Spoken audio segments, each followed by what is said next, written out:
काफी नुकसान होगा। एक मैनेजर होने के नाते तुम्हें इन सब चीजों का ध्यान रखना चाहिए। मुझे उम्मीद है कि आगे मेरे साथ ऐसा कुछ नहीं होगा, उस लड़की ने कहा और अपने पिता के साथ बैंक के बाहर चली गई। अपना ध्यान रखना कोयल मैडम, मैनेजर ने उसकी गाड़ी तक छोड़ने के लिए आते हुए कहा। आज तो वो बाल बाल बच गई थी। कोयल और उसके पिता इस बैंक के सबसे पुराने और सबसे वफादार कस्टमर्स थे। अगर आज यास्मीन उन्हें नाराज कर देती और वो उसके बैंक से अपना खाता बंद करवा देते तो शायद यास्मीन की नौकरी तक जा सकती थी। और यह सब हो रहा था उस पागल लकी की वजह से। इसे जल्द से जल्द यहां से भगाना पड़ेगा, यास्मीन ने अपने आप से कहा और फिर बैंक के अंदर आने लगी। यास्मीन उसे अपने बैंक से बाहर निकालने के तरीके के बारे में सोच रही थी, मगर जैसे ही वो बैंक में दाखिल हुई उसने देखा कि लकी वहां था ही नहीं। अरे अब ये कहां चला गया, उसने अपने आप से पूछा। वो इधर उधर देखने लगी लेकिन लकी वहां भी नहीं था। यास्मीन को अच्छे से पता था कि वो उसके सामने तो बाहर नहीं निकला था, इसका मतलब था कि वो बैंक के अंदर ही था, लेकिन यास्मीन उसे ढूंढ नहीं पा रही थी। कुछ देर तक बैंक के सारे कोनों को देख लेने के बाद यास्मीन को लगा कि शायद लकी यहाँ बहुत ही असहज महसूस कर रहा होगा, और जब वो कोयल को दरवाजे पर छोड़ने के लिए आई तब उसके पीछे पीछे वो भी निकल गया होगा। चलो जान बची, यास्मीन ने अपने आप से कहा और अपने केबिन में आकर बैठ गई। जैसे ही उसने आज के दिन की पहली फाइल उठाई थी उसे किसी एक की झलक दिखी। ये कोई और नहीं बल्कि लकी ही था। अरे ये कहां छिपा हुआ था, यास्मीन ने अपने आप से ही कहा और तुरंत फाइल को टेबल पर रखकर वो ऑफिस के बाहर आ गई। उसने देखा कि लकी बैंक के वीआईपी लॉन्च के बाहर खड़ा था और उसके खंबे की आड़ की वजह से वो यास्मीन की नजर से बाहर हो गया था। अब यास्मीन को तो वो मिल गया था, लेकिन उसके लिए उससे भी बड़ी एक और मुसीबत खड़ी हो गई थी। लकी जिस कमरे के बाहर अभी खड़ा था उस कमरे के अंदर शहर के सभी रईस लोगों का उठना बैठना था। बैंक के सिलसिले में या फिर किसी दूसरे काम के सिलसिले में वो सभी लोग यहीं आकर बात किया करते थे। उस कमरे के अंदर जो लोग बैठे थे उन सबके करोड़ों रुपए इस बैंक के खाते में जमा थे।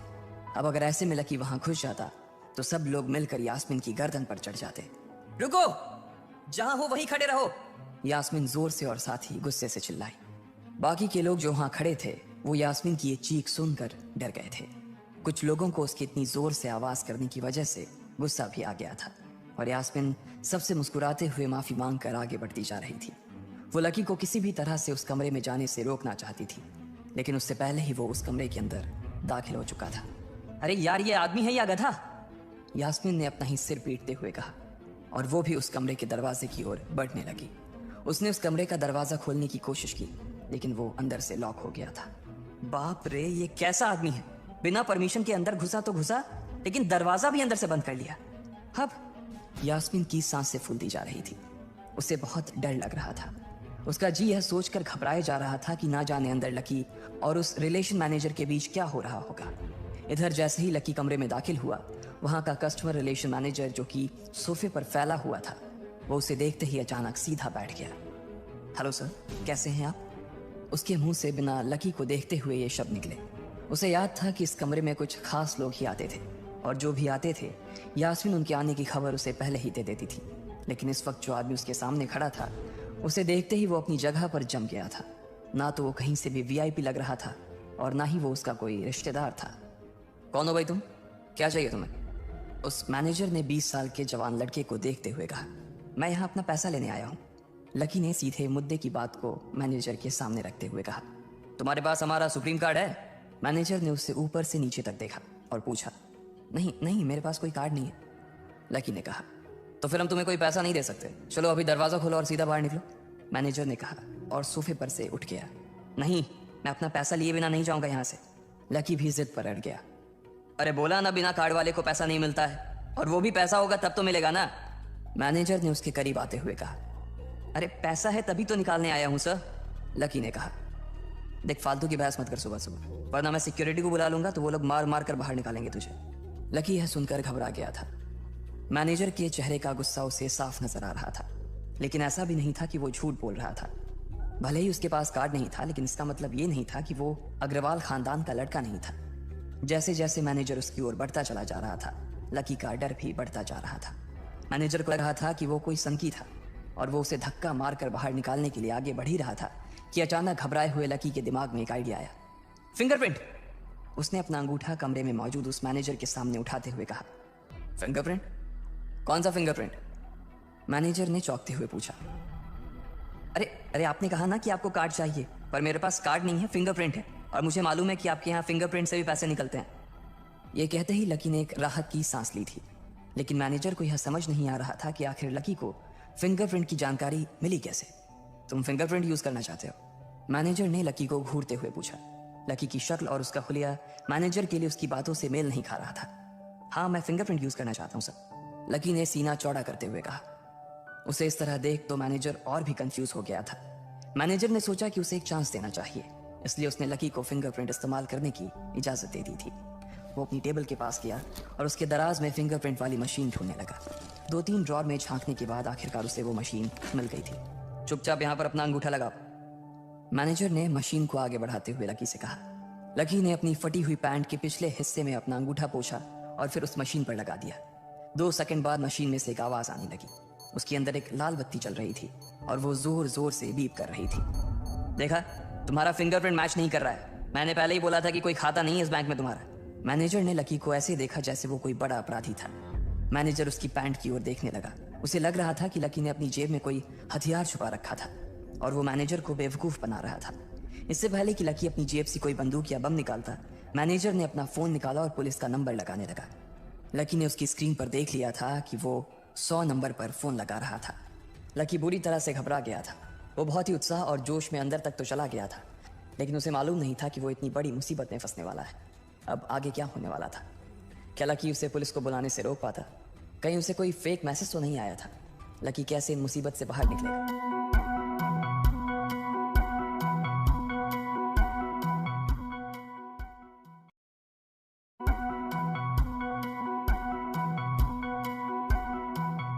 लकी बैंक के अंदर दाखिल तो हो गया था, लेकिन जब मैनेजर ने उससे पैसे निकालने के लिए कार्ड मांगा तो उसके पास कार्ड नहीं था।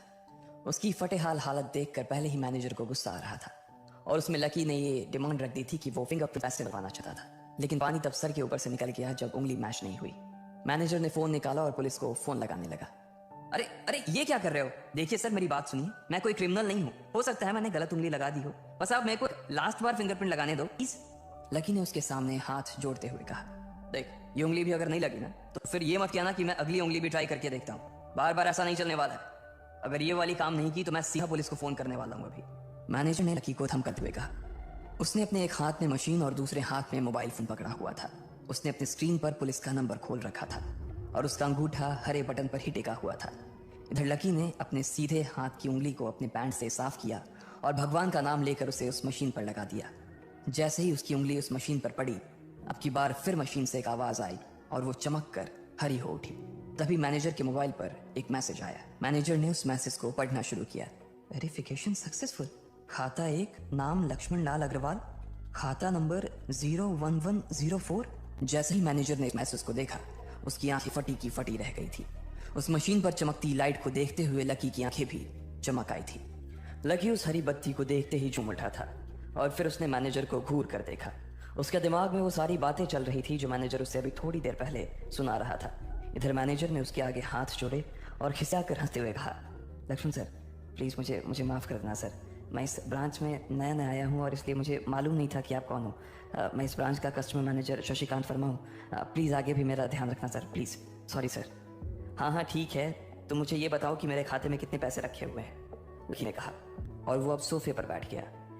मैनेजर उसके सामने ही खड़ा हुआ था और उसके खाते की जानकारी अपने फ़ोन पर ही निकाल रहा था। उसने अपने फ़ोन पर इधर उधर कुछ उंगलियां चलाई और बोला, हो गया सर, आपके खाते में इस वक्त 90,80,70,650 रुपए रखे हुए हैं सर। शशिकांत के खुद के होश इतनी बड़ी रकम को देखने के बाद उड़ गए थे। उसे विश्वास नहीं हो रहा था कि इस आदमी के खाते में इतना पैसा भी हो सकता था। लकी की शक्ल देखकर तो यही लग रहा था कि उसकी उम्र 20 से 22 साल से ज्यादा नहीं थी। ऐसे में अगर उसके खाते में इतना सारा पैसा रखा हुआ था तो ये वाकई बहुत बड़ी बात थी। शशिकांत अपने मन में ये सोच रहा था कि दुनिया के 99% लोग ही अपनी पूरी जिंदगी काम करने के बाद भी इतना पैसा नहीं कमा सकते थे जितना कि लकी के खाते में इतनी छोटी सी उम्र में रखा हुआ था। लेकिन लकी ने इधर जब उसके फोन में अपने खाते पर पड़ी हुई जानकारी को देखा तो उसे कुछ अजीब सा लगा। उसे लग रहा था कि उसे तुरंत इतने पैसों के हिसाब से अब अपनी जिंदगी को ढालने की कोशिश करनी शुरू कर देनी चाहिए, वरना उसके साथ वही होने वाला था जो आज बैंक में उसके साथ हुआ था। अरे अरे सर, खाते में पैसे के अलावा और भी चीजें हैं जो मैं आपको बताना चाहता हूँ सर। मैनेजर ने फिर से अपनी फोन पर उंगलियां फिराई और बोला, सर एक तो आपके खाते में एक फरारी जुड़ी हुई दिखा रहा है सर। इसके अलावा आपके खाते में 2 किलो सोने की 100 ईंटें रखी हुई हैं, 5 किलो सोने की 20 ईंटें, पिकासो की 3 असली पेंटिंग हैं, 20 हीरे हैं 24 कैरेट के, और भी बहुत कुछ है सर। मैनेजर ने हाफते हुए और अपने पसीने साफ करते हुए कहा। इतना सारा धन देखने के बाद शशिकांत की आंखें तो बाहर ही निकल आई थी। उसने कभी लकी जितना अमीर आदमी अपनी जिंदगी में नहीं देखा था। जितना पैसा और सोना और जायदाद उसके पास था, उसका 10% भी इस ब्रांच में किसी और के पास नहीं था। ठीक है, चलो मुझे एक कार्ड दे दो तुम। लकी ने अपने दोनों हाथों को अपने सिर के पीछे रखते हुए कहा। जी जी सर, मैं अभी आपके लिए एक नया कार्ड बनवा देता हूँ सर, मुझे बस 10 मिनट दीजिए सर, बस 10 मिनट। शशिकांत ने कहा और फिर लकी के सामने ही निकल गया। जितनी देर में लकी ने अपने फोन पर फिर से उस मैसेज को खोलकर देखा, उतनी ही देर में मैनेजर उसके लिए एक चमकता हुआ सुप्रीम कार्ड लेकर उसके सामने आ गया था। लेकिन उस कार्ड को देखने के बाद ना जाने क्यों मैनेजर को ऐसा लग रहा था कि यह कार्ड लकी की संपत्ति के आगे कुछ भी नहीं था। फिर भी मैनेजर इसमें कुछ नहीं कर सकता था, क्योंकि वो जानता था कि उसके पास इस ब्रांच में इससे बड़ा और कोई कार्ड नहीं था। इसलिए फिलहाल वो लकी को यही दे सकता था।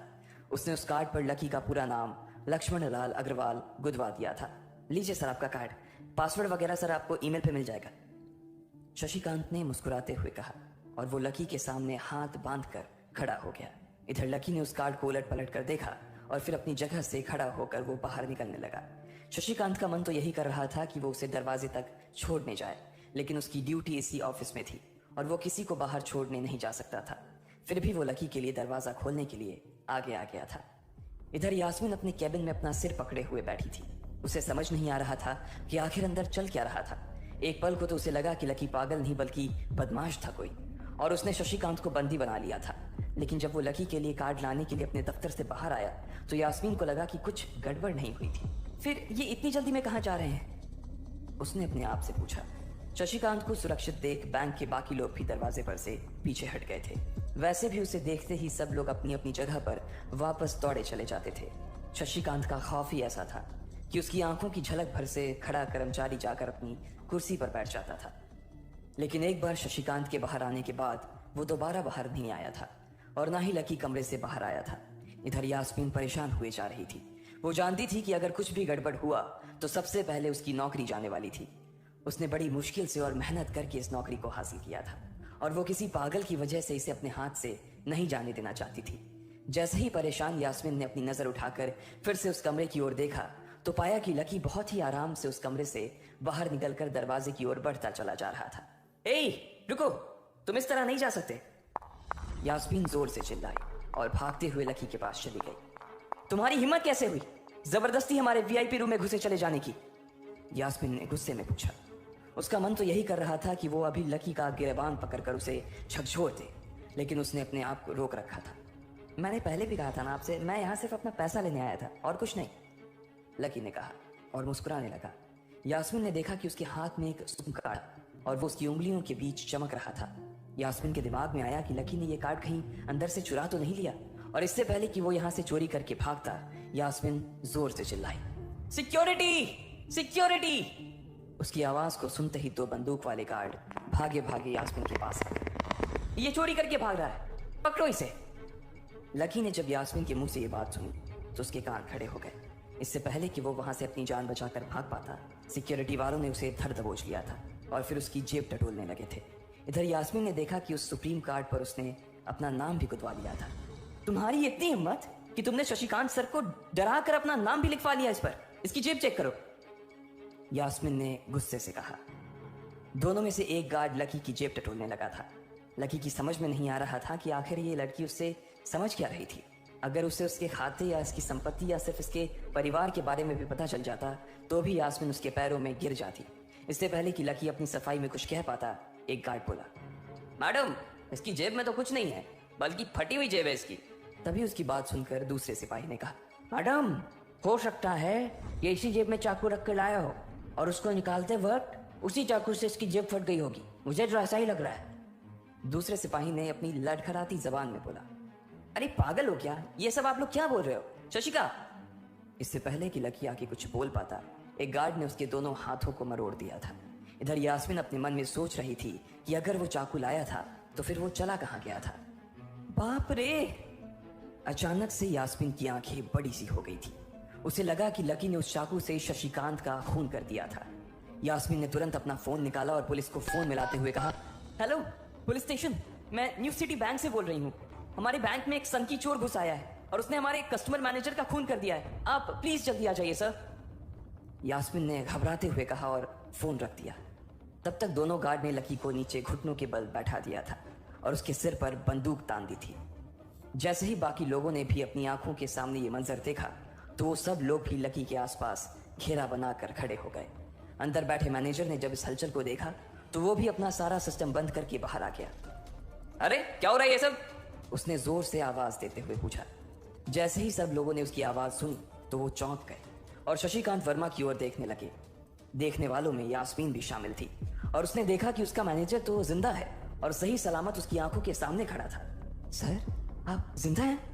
यास्मीन ने खुशी और आश्चर्य भरे भाव के साथ शशिकांत की ओर देखते हुए कहा, लेकिन अगले ही पल उसकी खुशी की जगह दुख ने ले ली थी। उसे एहसास हो रहा था कि आखिर उसने कितनी बड़ी गलती कर दी थी। यास्मीन ने अपनी ही जुबान काट ली थी और उसके जले पर नमक छिड़का शशिकांत ने। उसने कहा, मैं क्यों इतनी जल्दी मरने लगा और तुमने ये सब क्या तमाशा लगा रखा है? उसने कहा और फिर उस भीड़ की ओर बढ़ने लगा। जैसे ही वो आगे आया उसने देखा कि उन लोगों ने लकी को गन पॉइंट पर बैठा रखा है। अरे किसने किया? किसने किया ये? शशिकांत तुरंत लकी की ओर दौड़ा और उसने उसके पास खड़े दोनों गार्ड्स को हटा दिया। फिर लकी को उठाने के लिए उसने अपना हाथ उसकी ओर बढ़ा दिया और बोला, sir I am really sorry sir, इस बेवकूफ़ी के लिए मैं आपसे माफी मांगता हूँ sir. I am really sorry sir. Shashikant उसके पैरों में ही गिरने को हो गया था। लकी उसका हाथ पकड़कर खड़ा हुआ और फिर यास्मीन की ओर घूरने लगा। आप पूछ रहे थे ना ये किसने किया? इसने किया ये, और इसने सिर्फ इतना ही नहीं किया बल्कि इसने पुलिस को भी बुला लिया है। इसे लग रहा है कि मैं कोई क्रिमिनल हूं जिसने आपका खून कर दिया है और आपसे ये कार्ड चुरा कर भाग रहा हूं, ये कार्ड जो आपने मुझे दिया है। लकी ने यास्मीन की ओर उंगली दिखाते हुए गुस्से में कहा। अचानक ही सब लोग थोड़ा पीछे हटकर यास्मीन को देखने लगे थे। यास्मीन घबराई हुई सी फर्श पर तो कभी छत को देखे जा रही थी। यास्मीन, जो मैं सुन रहा हूं क्या वो सच है? शशिकांत ने यास्मीन को घूरते हुए गुस्से में पूछा। उसकी आंखों में छुपे गुस्से को यास्मीन बर्दाश्त नहीं कर पा रही थी, इसलिए उसकी ना तो लकी से और ना ही शशिकांत से नजर मिलाने की हिम्मत हो रही थी। फिर भी वो जानती थी कि उसका चुप रहना इस वक्त उसके लिए बहुत खतरनाक हो सकता था, इसलिए उसने कहा, सर ये सब मेरी गलती है सर, ये मेरी बहुत बड़ी मिसअंडरस्टैंडिंग है सर। मुझे लगा कि ये ज़बरदस्ती अंदर घुस आया है और इसने आपके ऊपर हमला करके आपसे ज़बरदस्ती ये कार्ड बनवा लिया है और फिर आपको मार दिया है सर। यास्मीन ने घबराते हुए कहा। उसकी डरी सहमी सी आंखों में अब आंसू ही आ गए थे। मैनेजर ने जब उसकी ये बात सुनी तो उसने अपना सिर पकड़ लिया। यास्मीन जैसी समझदार लड़की इतनी बड़ी भूल कैसे कर सकती थी? उसने लकी को पहचाना ही नहीं था। खैर, मैनेजर को लगा कि इसमें उसकी कोई गलती नहीं थी। जब वो खुद लकी को नहीं पहचान पाया था तो फिर यास्मीन कैसे पहचान पाती? इसलिए उसने सोचा कि सबके सामने उसे कुछ कहने से अच्छा था कि वो यास्मीन को एक कोने में ले जाकर लकी की सच्चाई बताए। शशिकांत ने उसका हाथ पकड़ा और उसे खींच कर अपने साथ खंबे के पास ले गया और बोला, तुम्हें मालूम है ये कौन है? अरे ये लक्ष्मण अग्रवाल है, लक्ष्मण अग्रवाल खानदान का वारिस। तुम्हें पता है ना कि अग्रवाल खानदान का खाता हमारे बैंक की जितनी भी शाखाएं हैं उसमें सबसे बड़ा खाता है। यास्मीन ने जैसे ही ये नाम सुना उसके पैरों के नीचे से जमीन खिसक गई थी। वो जानती थी कि अगर न्यू सिटी बैंक इतनी ऊंचाइयों पर पहुंचा था तो उसके पीछे अग्रवाल खानदान का सबसे बड़ा हाथ था। इस बात का जिक्र उससे तब भी किया गया था जब उसने नौकरी ज्वाइन की थी। तुम्हें पता है इस लड़के के नाम पे कितनी प्रॉपर्टी है? ये अपने दम पर ना इस पूरे एरिया को खरीद सकता है, शशिकांत ने यास्मीन से कहा। यास्मीन जैसे जैसे लकी को देखी जा रही थी वो बड़ी बड़ी आंखों से उसे घूरे जा रही थी। लकी कभी उन दोनों को देख रहा था तो कभी अपने आसपास खड़े लोगों को देख रहा था। अब सबसे पहले तो पुलिस को फोन करो और उनसे कहो कि हमसे गलती हो गई थी, और उसके बाद जाकर तुम उनसे भी माफी मांगो, और अगर उन्होंने तुम्हें माफ कर दिया तो तुम्हारी किस्मत, वरना समझ लेना कि तुम्हारी नौकरी चली गई, शशिकांत ने कहा और दौड़कर लकी के पास जाकर खड़ा हो गया। इधर यास्मीन अभी भी वहीं पर खड़ी थी। अभी अभी जो शशिकांत उसे बता कर गया था वो यास्मीन पचा नहीं पा रही थी। उसे लग रहा था कि इसमें उसकी कोई गलती नहीं थी, लेकिन कोई उसकी सुनने वाला नहीं था। बैंक उस छोटी सी मैनेजर के चक्कर में अपने सबसे बड़े कस्टमर को छोड़ने वाला तो नहीं था। अब मेरे पास और कोई रास्ता नहीं बचा है, यास्मीन ने निराश होते हुए अपने आप से कहा, और फिर अपनी जेब से फोन निकालकर पुलिस थाने में फोन लगाया। जैसे ही यास्मीन ने पुलिस वालों से ये कहा कि उससे गलती हो गई और जिसे वो बदमाश समझ रही थी असल में वो बदमाश नहीं बल्कि शहर के सबसे बड़े रईस का बेटा था, तो उधर से आवाज आई, मैडम सॉरी, लेकिन अब तो गाड़ी निकल गई है, वहां पहुंचती ही होगी। अब आपको जो भी कहना है इंस्पेक्टर साहब से कह देना। और उस पुलिस वाले ने फोन काट दिया। मर गए, यास्मीन ने अपने आप से निराश होते हुए कहा। उसके हाथ थर थर कांप रहे थे। उसे समझ नहीं